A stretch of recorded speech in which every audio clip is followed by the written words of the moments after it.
Okay, so I need to start this video with a confession. It's not every cult, because there wouldn't be enough time, and it wouldn't be that entertaining. Okay, so let's get into it. Number 6. NXIVM.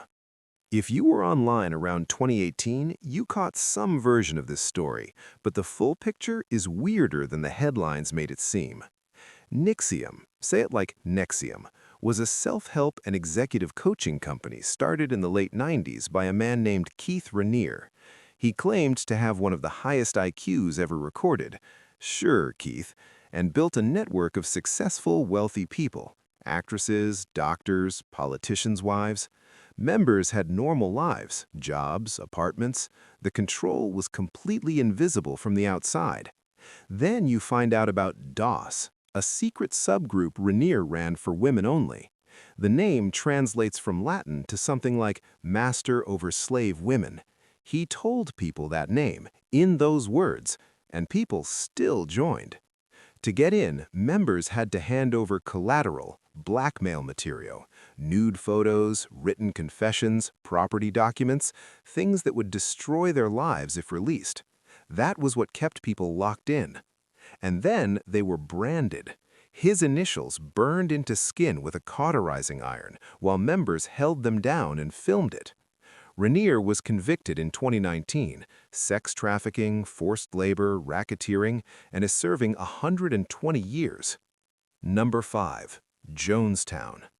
Jim Jones founded the People's Temple in Indiana in the 1950s, and in the early days, he was doing genuinely good work, racially integrated church, food programs, helping people who had nowhere else to go.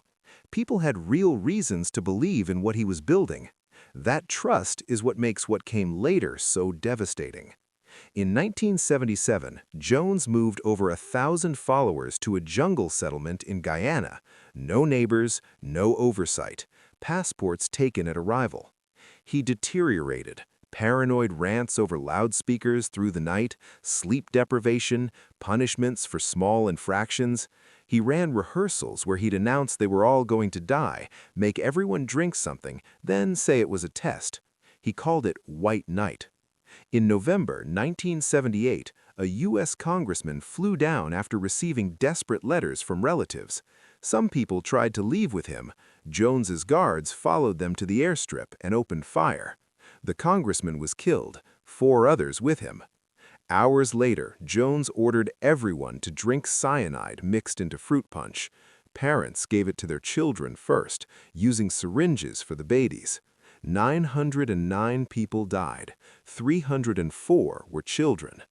Mass suicide is how it gets described. That's not the right word. Survivors described people crying, trying to run. It wasn't voluntary in any meaningful sense. Number 4. Aum Shinrikyo. Japan, 1984. A partially blind yoga instructor named Shoko Asahara starts a meditation group in a Tokyo apartment. Within a few years, he's declared himself the reincarnation of both Jesus and Buddha. Standard cult opener. What made Aum different was who he recruited. Chemists, physicists, engineers, doctors, graduates from Japan's top universities. People framed this as the group having intellectual credibility. In retrospect, Asahara was building a weapons program and needed the right staff. By the early 90s, Aum was manufacturing sarin, a nerve agent classified as a weapon of mass destruction inside their facilities. They were making it in a compound that also had a gift shop. June 1994, they released sarin in a residential neighborhood at night while people slept. 8 died. 9 months later, March 1995, 5 teams deployed onto the Tokyo subway during rush hour, punctured bags of liquid sarin with umbrella tips, and walked off the trains. 13 died. Nearly 1,000 suffered permanent effects. Asahara was executed in 2018. This group ran candidates in national elections, had a TV show, operated restaurants, publicly visible for years while building the infrastructure to nerve agent a capital city.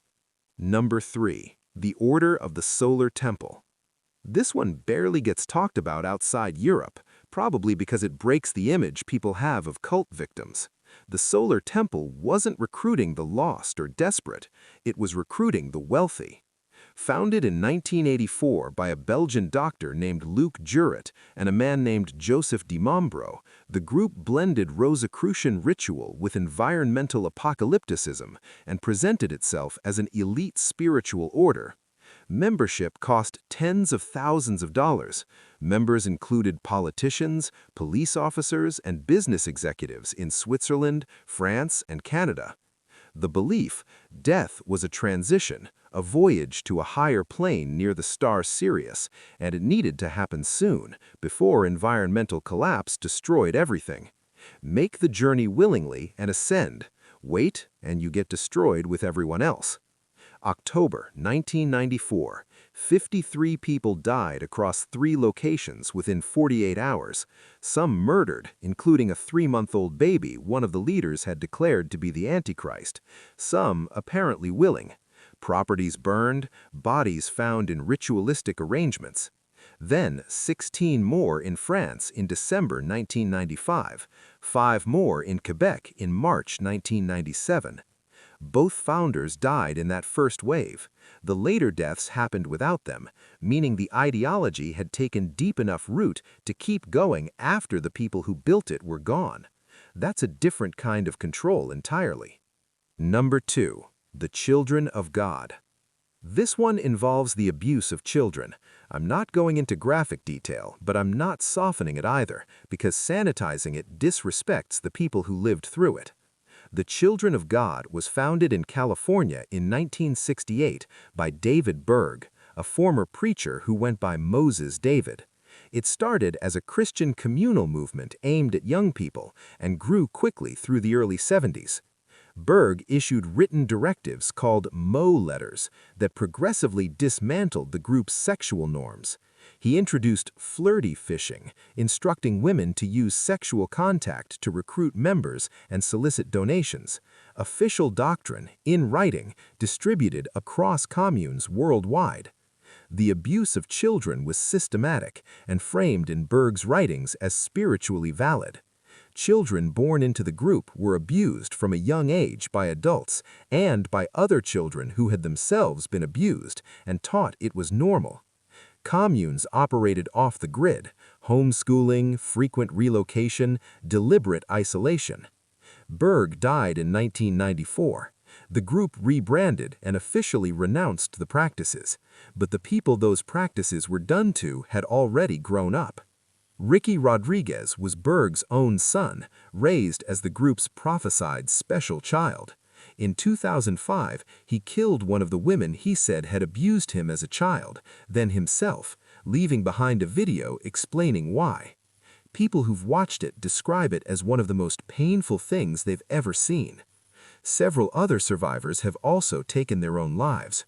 Berg died a free man. So that's the list. I went into this wanting to understand the how, not just the events and body counts, but how ordinary people end up in something like this.